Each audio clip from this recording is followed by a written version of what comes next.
Bonjour et merci de nous rejoindre aujourd'hui pour les perspectives quotidiennes du marché.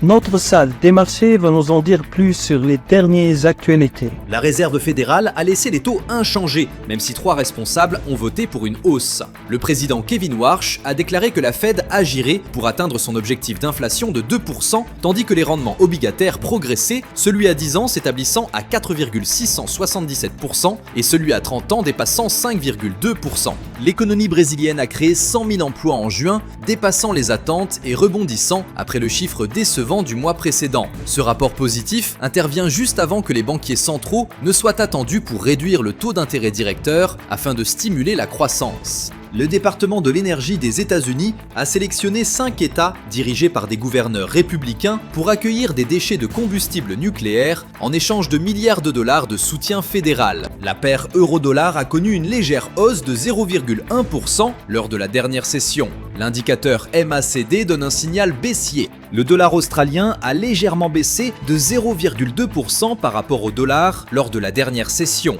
L'indicateur ROC donne un signal haussier. La paire livre sterling-dollar a connu une légère correction haussière lors de la dernière session, augmentant de 0,1%. L'indicateur ROC indique un mouvement haussier. La dernière session a vu l'action Microsoft augmenter de 1,0%. L'indicateur ROC donne un signal haussier. Le calendrier économique mettra l'accent sur certains chiffres majeurs tout en incluant des annonces secondaires.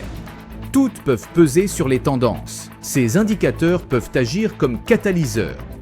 Prenez le temps d'évaluer l'amplitude des fluctuations et de réévaluer vos positions si nécessaire. Nous espérons que vous avez apprécié les perspectives du marché aujourd'hui. Au nom de toute l'équipe, nous vous souhaitons une journée de trading productive. N'oubliez pas de vous connecter demain matin pour connaître les dernières actualités et événements des marchés financiers.